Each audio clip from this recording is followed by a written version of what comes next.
Yep, that's me. You're probably wondering how I ended up in this situation. Hello everyone and welcome back to the channel. Today I'm super thrilled to take you on an adventure through Krasnodar, which is the largest and the most famous cities in southern Russia. So buckle up because we're going to dive right into it. Let's go. Hello friends. As per the old tradition, if I run, it means I'm late. And if I'm late, there is something exciting coming up. But this time, I went too far and missed my train to Krasnodar. On this day, everything conspired against me. I got stuck in an elevator.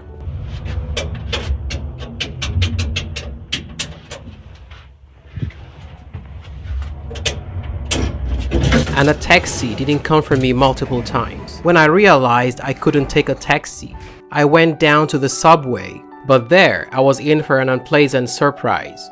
At the ring station, where trains come literally every minute, I stood on the platform for more than 10 minutes. This was my first time experiencing such a situation in the Moscow metro. Finally, I made my last dash, sprinting with my suitcases up and down the escalators and stairs. I flew through the baggage inspection points, but they delayed me there. They studied my backpack with filming equipments for a long time, so I rushed to the Kazan railway station, only to find that the train had left at 11. Just 2 minutes before I arrived. I couldn't believe that I had missed my comfortable double-decker train in which I was supposed to travel comfortably for the next day to the wonderful city of Krasnodar. I sprinted through all the platforms, hoping that the train was delayed, but no luck. And here I am at the bus station, friends.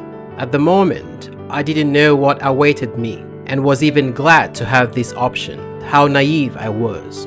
Despite the fact that you can travel to Krasnodar by bus in a mere 16 hours instead of the grueling 24 hours by train, and the bus ticket is significantly cheaper, I strongly advise against this option. Sitting in one position for such an extended period is simply unbearable. The bus was sweltering hot, and all the USB ports for charging my phone were malfunctioning. If your neighbor in front decided to spread out their chair, they would literally occupy your lap. That's how enjoyable 16 hours passed and I finally arrived in Krasnodar. You can hardly imagine how relieved I was that this ordeal was over. Both Krasnodar railway and bus stations are conveniently located in the city center, facing each other. This makes it easy for visitors to navigate. Krasnodar railway station is the first and most striking attraction that welcomes guests to the city. The building was constructed in 1952 during the Stalinist era. However, I didn't waste my time at the station square and hurried to my hotel. Fortunately, it was just a 7-minute walk from the train station, and I had the option for an early check-in. I collapsed into a cozy room on the 7th floor, complete with the panoramic windows that offered a breathtaking view of the city as it woke up.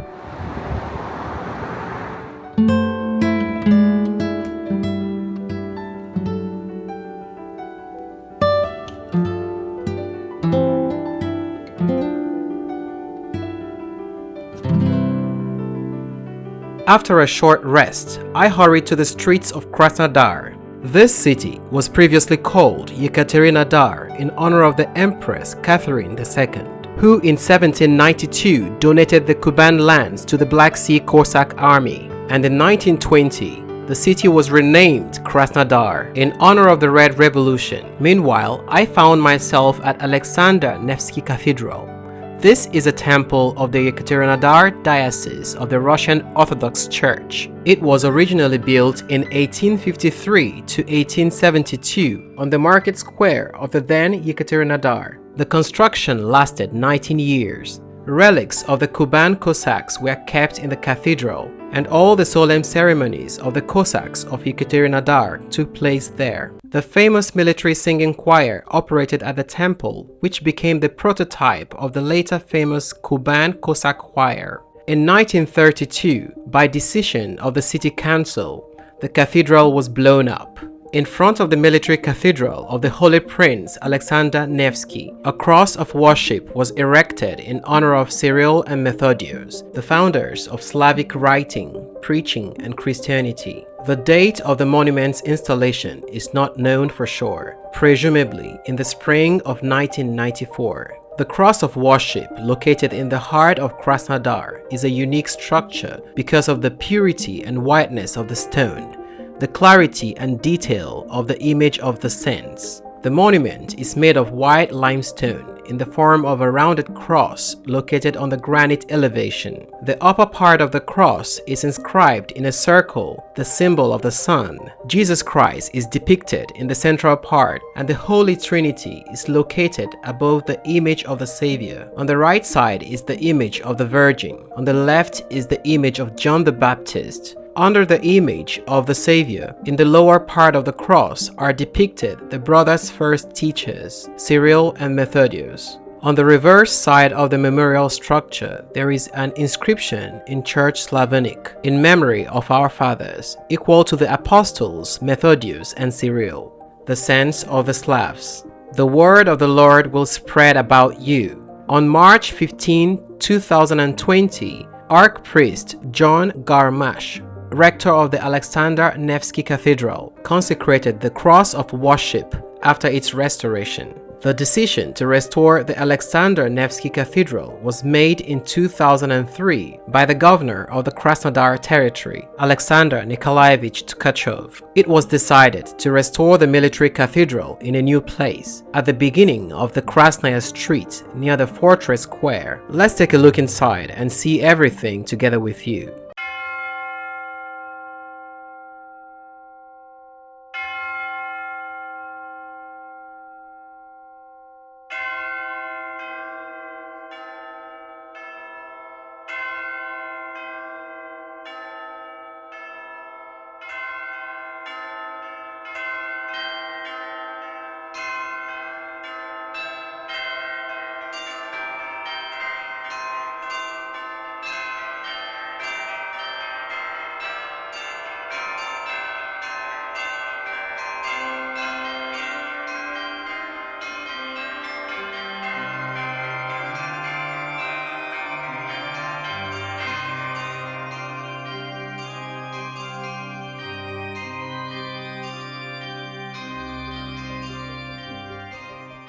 Coming out of the western portal of the temple, I met a monument to the Holy Prince Alexander Nevsky.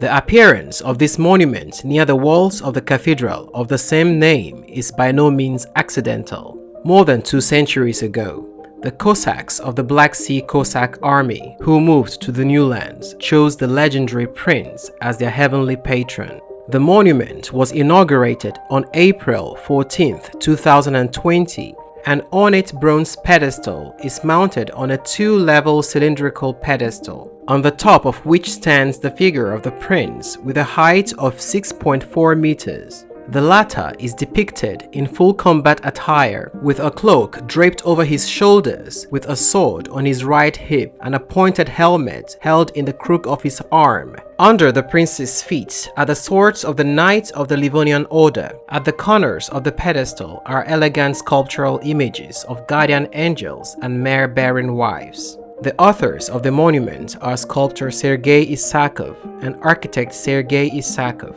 I understood that they were father and son. The monument is amazingly beautiful and super photogenic. And next to the beautiful monument, there is an interesting artifact. It's obviously an old tombstone, but I couldn't make out who it belonged to, and I didn't understand what it was doing at the cathedral either. So if I have Krasnodar experts here, please share the history of this object in the comments and I'll be grateful. Next, my path runs through Katherines Square and the central part of its impressive monument to the Empress. The monuments first appeared in Krasnodar in May 1907 at the behest of Emperor Nicholas II. The authors were the famous sculptors Mikeshin and Edward at that time, but with the advent of the Soviet power, the monument was dismantled and melted down. In October 2006, the grand opening of the revived monuments to Catherine II took place in the same place.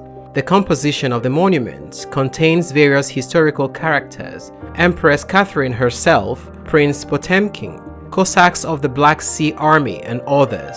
The height of the monument is 14 meters, the width is 16. Further on Pushkin Street, passing by Lyceum number 48, I saw an interesting memorial stone on which it says, "A monument to the first teacher will be built here." This stone has been standing here since 2006, and only last year, 2023, the townspeople took part in choosing the layout of the future monument. Next to the Lyceum in the park, you can find such a genre sculpture called The Link of Generations. This is a composition of three very realistic figures: a grandfather sitting on a bench, a girl, and a young cadet saluting a veteran.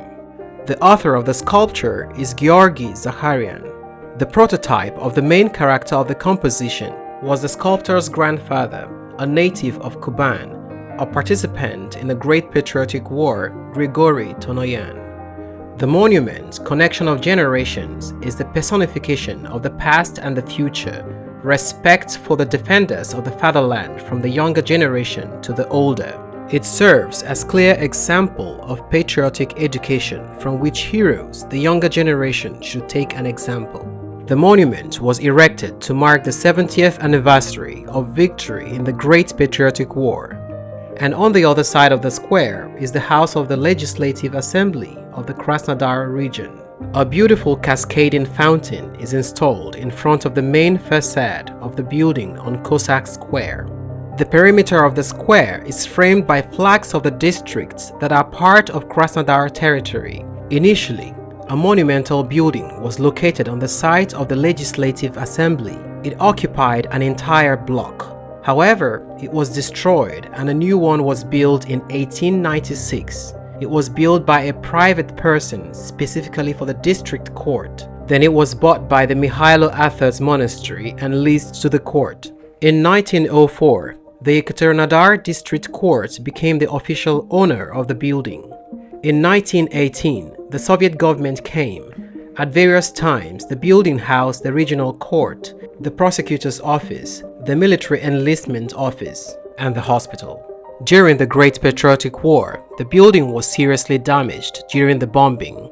After the war, it was built on the foundation of the district court. The style of the facade has changed. Another third floor was added. Since August 1991, part of the building has been occupied by departments of the Kuban Medical Institute, the Krasnodar branch of the Children's Fund, and other institutions. Since 1994, the building has housed the Legislative Assembly of the Krasnodar territory. The square always attracts a large number of people, including such interesting ones. Perhaps he designed all these wonderful bicycles on his own and now surprises the guests on the square with them. Well, I continued my way along Krasnodar Street, and the first structure I met on the square is the apartment house of Philip Akulov, who lived in the Kuban at the end of the 19th century.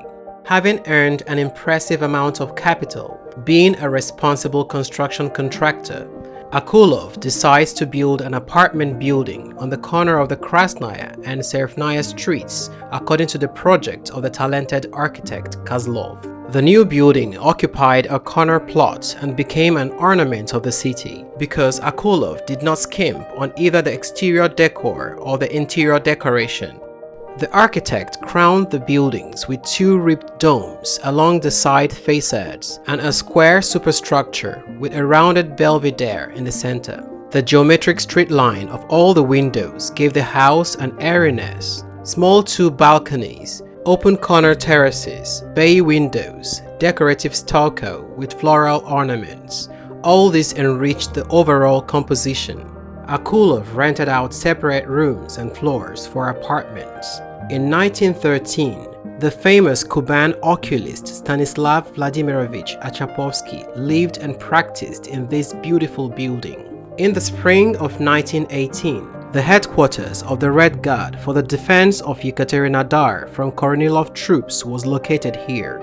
In August of the same year, the office of the military department of the Volunteer Army was located in the house. There was a museum, the struggle against Bolshevism, lived Ataman General Vyacheslav Grigorievich Naumenko. After the establishment of Soviet power, the guests often replaced each other. The Kuban Practical Agricultural Institute, the Andreev Agricultural Academy, the Regional Police Department, the Address Bureau, the Traffic Police, and other services. After the occupation, the house was occupied by the NKVD Directorate. In the post-war years, Akulovs House was renovated, but the view was ruined. The facade was impoverished and the appearance was distorted.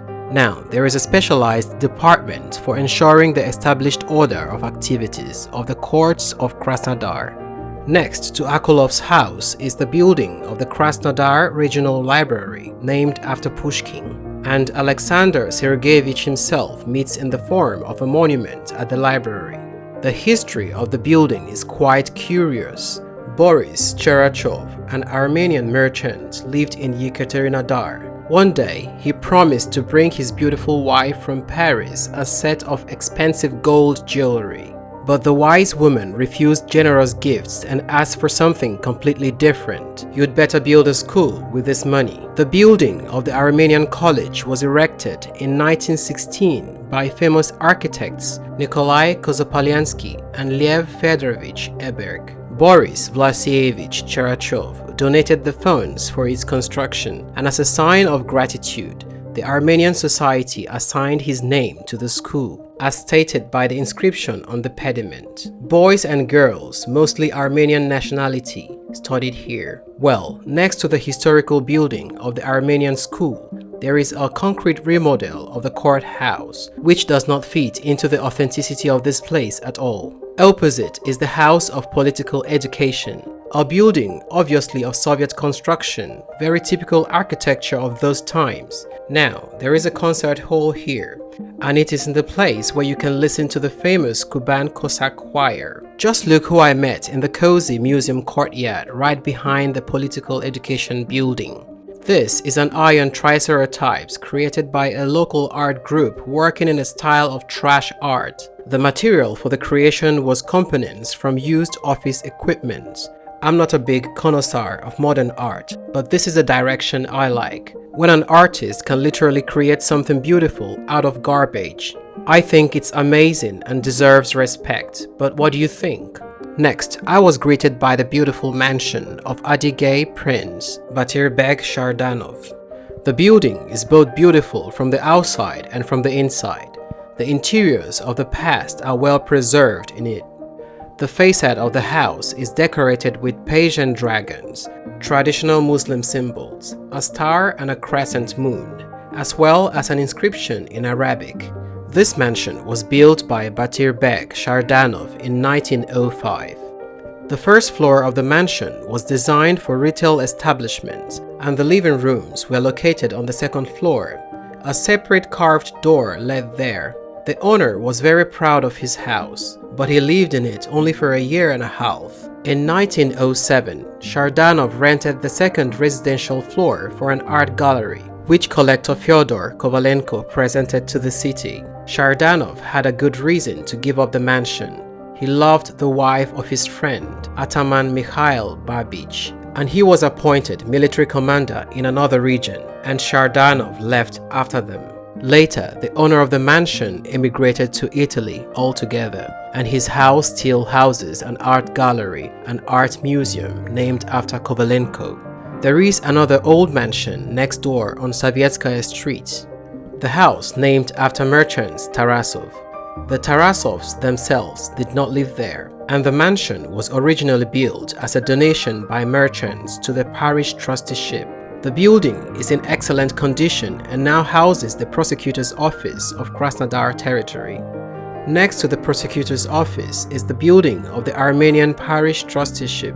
It was built in the early 20th century, and at the beginning it housed a women's gymnasium, then a polytechnic school, then a men's gymnasium, and from 1954 to this day, a comprehensive school. Further across the street, a building constructed in the late 19th or early 20th century stands. Its original owner remains unknown, but it's believed to have belonged to a prominent urban industrialist who used it as a tobacco warehouse. This building is in poor condition and clearly needs restoration.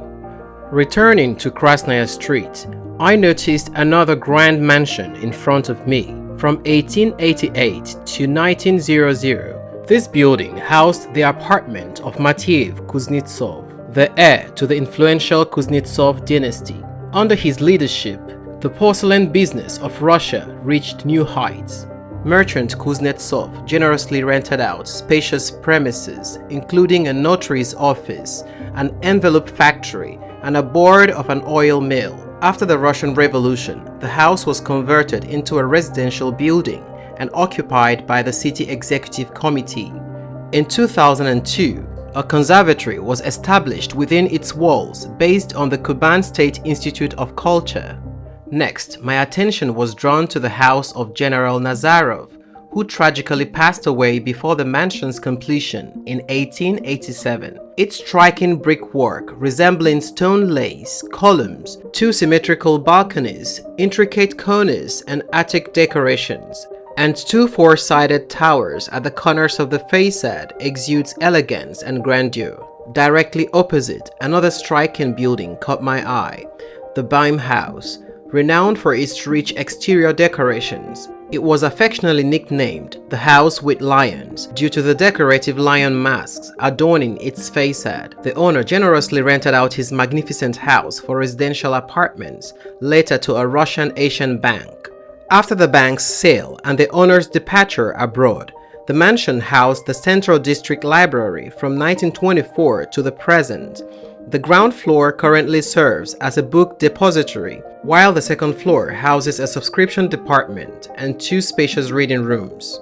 Another notable landmark of Krasnodar Street is the building of the Kuban Regional Government and the city clock, which once played a melodic tune. In 1948, a turret adorned the roof of an apartment building and a clock was installed atop it. Since then, this house has become an iconic landmark for the city's residents. To commemorate its 250th birthday, the city received a delightful gift, a charming sculpture titled Walking Dogs. The sculptor, Chelin, believes that two dogs of different sexes represent a loving couple. He recounts that the couple met on their first date under the clock building. At the intersection of Mira and Krasnodar streets, they went for a walk holding hands, and this moment is immortalized in the sculpture. The sculpture also pays homage to the renowned poet Vladimir Mayakovsky, who referred to Krasnodar as the dog capital in one of his poems. The inscription on the composition reads, "This is not the wilderness of dogs, but the capital of dogs." Moving to the neighboring Ojunik Street, I noticed two pre-revolutionary buildings standing side by side. Both were in poor condition and desperately needed restoration. Unfortunately, the inept work of amateur craftsmen had already damaged the intricate bas-reliefs adorning their facades. Just look at the contrast between the restored bas-reliefs and the original ones. It's evident that such work should be performed by highly skilled professionals who receive fair compensation for their efforts. Another notable building on Ojunik Street is the Mutual Credit Society, built in 1906 by architect Filipov. Then, it was a one-story Art Nouveau building richly decorated with stucco. But already in 1913 to 1914, a second floor was added to the building and its appearance was greatly changed. It was decorated with sculptures and decorative tile panels. The figure of a majestic lion is placed on top of the right side. Above the left portico is the god of commerce, Mercury, with a rod entwined with two snakes in his hands. And the artist Ivan Kalmykov laid out tile paintings depicting ancient subjects above the two entrances. A little higher above them, large sculptures were placed, adding splendor and charm to the entire building. During the Second World War, the building was destroyed, but in 1949, thanks to engineers Alavkidin and Kozmenko, it was literally lifted from the ruins. Now, there is a branch of the Central Bank of Russia located here, and the facility itself is protected by the state. As I continued my journey, I arrived at St. Katherines Cathedral. This temple truly left a profound impression on me, surpassing all the others I had seen before.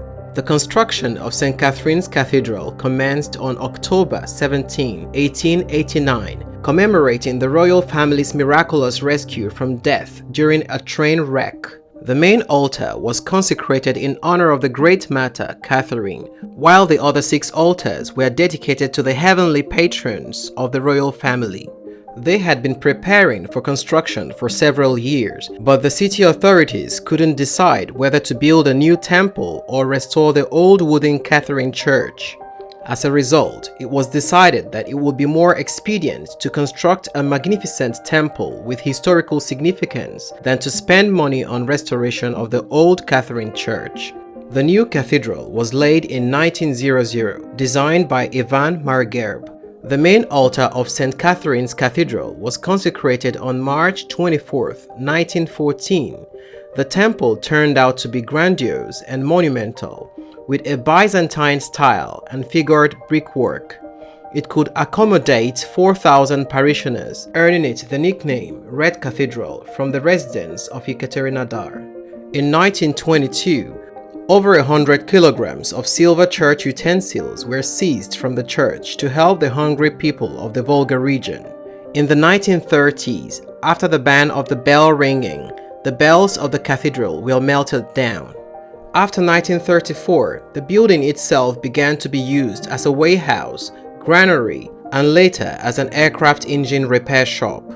During the same decade, the temple, like the Alexander Nevsky Cathedral, was targeted for demolition to reuse the bricks for civil engineering projects. However, Ivan Margerb managed to convince a special commission that the bricks could not be reused, saving the temple. During the Great Patriotic War, the cathedral housed an observation post for the Red Army, making it the tallest building in the city at that time. During the Nazi occupation, it was used for its intended purpose. After the liberation of the city in 1944, St. Katherines Cathedral reopened for divine services, and the bells rang for the first time since the 1930s in 1988. Today, the church stands as the largest Orthodox cathedral in the southern part of Russia. In my personal opinion, this cultural heritage site is undoubtedly among the top 10.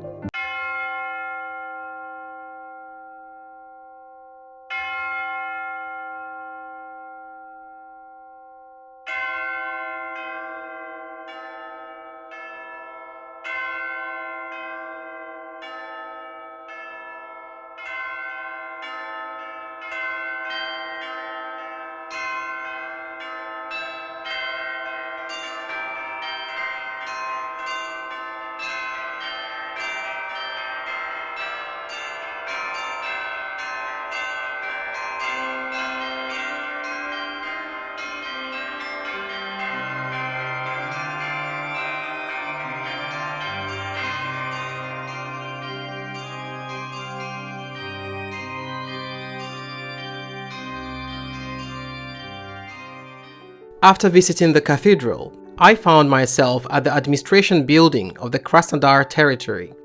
Previously, the Kuban Alexandrovsky Real School stood on this site, but during the World War II, the school building was destroyed.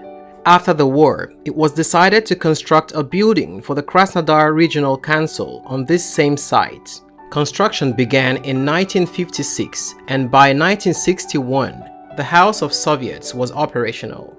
The 4-story building featured a 5-story central section.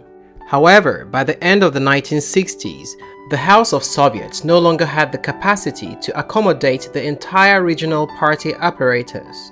In response, Nadezhda Pavlovna Sukhanovskaya and architect Alexander Vasilievich Titov collaborated on a project to reconstruct the House of Soviets, which involved adding 2 additional floors to the building.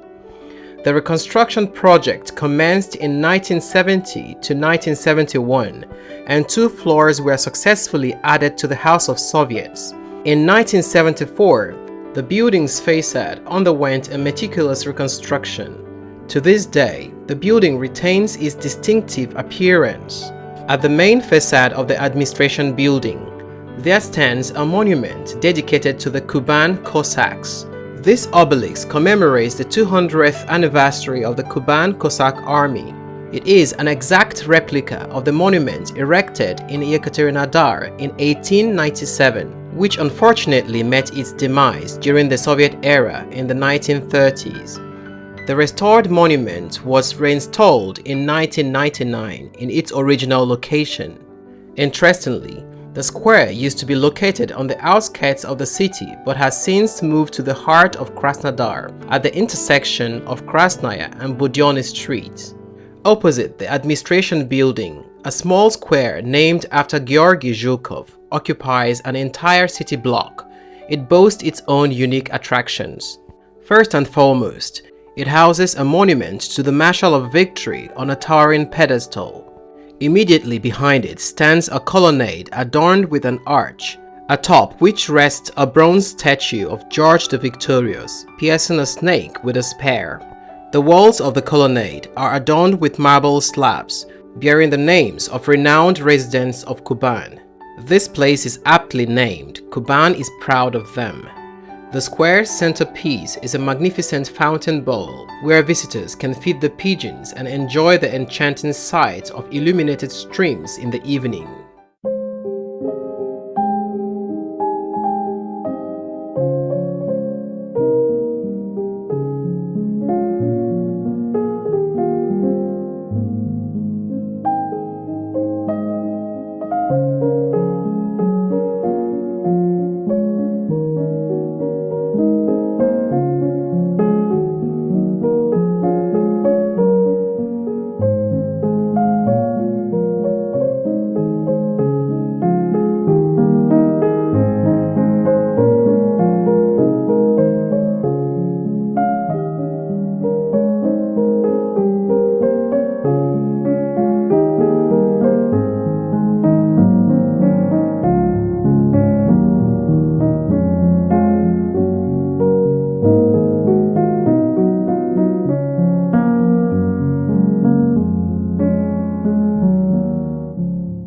However, there were times when the square bore an unsightly name, prostitute, due to the presence of young ladies with questionable social standing.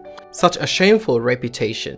Right in front of me stands a remarkable example of Russian eclecticism, a fusion of intricate architecture that seamlessly blends Art Nouveau with Neo-Gothic styles. This magnificent building was constructed by renowned Ekaterinodar merchants, Bogarsukov brothers. The hotel holds a special place in history, as it was here that the soldiers of the Red Army in 1943 made history by being the first to install the victory flag in the city liberated from occupation. Next to the hotel stands another imposing mansion, once guarded by the same Bogarsukov brothers in 1901. The Bogarsukov family resided in this lavish abode with their families. The mansion's interior and exterior were extravagantly decorated with stucco, making it an architectural marvel that others could not afford to emulate. This was a way for enterprising merchants to showcase their wealth and express their gratitude to their neighbors. The identity of the architect behind this architectural gem remains an enigma. The luxurious mansion, built in the spirit of late eclecticism, blended elements from various architectural styles. Its facade, adorned with stucco, featured lion masks, fruit bowls, floral patterns, and shells. A wrought iron weather vane resembling a seahorse crowned the roof with scaly iron plates. The stucco molding in the mansion's interiors mirrored the facade's intricate details. Urban legends claim that the mansion was painted by renowned Italian artists. Today, it houses the Felizin Museum Reserve, allowing visitors to explore the interior of an ancient merchant's house. Nearby, at the intersection of Krasnoarmeyskaya and Gymnasium Streets, stands the building of the first men's gymnasium. Construction began on June 1, 1904, and the project was won by architect Nikolai Georgievich Petin. The solemn acceptance ceremony took place on January 10, 1906. This brick building was equipped with improved ventilation, running water, and central heating. Many accolades were bestowed upon Petin, who poured his heart and soul into this spacious and radiant structure. However, unkind rumors circulated alleging that Putin has plagiarized the design of an earlier building in Kharkov and that the ceilings were not durable. These detractors even organized an expert examination, which involved some individuals attempting to climb the ceiling and jump. One person reportedly weighed 6 pounds, while others weighed 4 pounds. Despite the commotion, the ceiling held strong, and the building endured not only the city's earthquakes, but also the Nazi bombing. To this day, it stands tall, honoring its architect's legacy. At the Old House of Books on Krasnodar Street, there is an intriguing fountain complex featuring 2 bronze miniatures that capture pivotal moments in the city's history during the late 19th and early 20th centuries. These miniatures are remarkably realistic and detailed, allowing visitors to immerse themselves in the scene for an extended period. One of the miniatures depicts the Catherine Church, which no longer stands. If you pay close attention, you will notice a young Cossack presenting flowers to a girl through the window, a couple enjoying tea on the corner, and a policeman leaning against a post. In 2011, the high reliefs titled Old Yekaterinodar were installed at the Krasnodar House of Books. Each relief measures 4 meters in length and 1.6 meters in height. The sculptor behind this magnificent high relief is Anatoly Pchelin, the same artist who gifted the city with beloved dogs and other numerous sculptures. I'll be delighted to share more of Pchelin's works with you. After thoroughly examining the high reliefs, I headed to the Krasnodar Philharmonic. Constructed in 1909, this architectural gem served as a winter theater during that era. Its design aligns perfectly with the Art Nouveau style that was prevalent during that time. The theater hosted many renowned performers in the early 20th century, including dancers Matilda Kshestinskaya and Isadora Duncan, opera tenor Leonid Sobinov, futurist poets Vladimir Mayakovsky and Igor Severianin, chansonnier Alexandra Vertinsky, and others. It was here in 1920 that the city underwent a significant transformation, officially changing its name from Yekaterinodar to Krasnodar. The Great Patriotic War and the German occupation of Krasnodar temporarily halted the Philharmonic's work. But soon, after the Red Army soldiers re-entered the city, 9 variety brigades were already performing here. A new chapter in the Philharmonic's development unfolded in the 1970s when composer Grigory Fedorovich Ponomarenko arrived in Krasnodar. While residing in Kuban, the musician collaborated effectively with local poetry, significantly expanding the Philharmonic's repertoire. It's no wonder that shortly after his untimely passing, she was appointed maestro. Today, the Krasnodar Philharmonic stands as one of the city's primary cultural institutions, and its creative teams diligently uphold the traditions of Russian musical arts. Now, let me share a bit of history about Krasnodar Street, a thoroughfare we've been strolling along for quite some time. Krasnodar Street has a history dating back to the city's founding in 1793.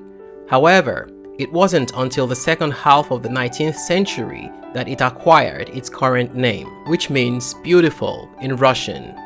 Initially, the street was known by various names, including Balshaya, Prospektnaya, Kuban, and Cossack. The street underwent several name changes throughout its history. After the emperor's visit, it was renamed Nikolaevsky Avenue. In 1917, the former name was restored by Yekaterinodar City Duma. Later, it was renamed after Stalin. During the German occupation, the fascists renamed it Adolf Hitler Straße. When the city was liberated from the Nazis, it was once again named after Stalin. A few years after the debunking of the cult surrounding the leader, the name Krasnaya was permanently restored to the streets. Krasnodar Street officially celebrates its birthday on September 21, 1835. Friends, my walk around Krasnodar is far from over, but in order not to bore you, I decided to divide the video into 2 parts. Therefore, I ask you to subscribe right now and put notifications about new videos so as not to miss the second part of the video about this wonderful city. Don't forget to like my videos. It's very motivating, friends. See you soon. Goodbye.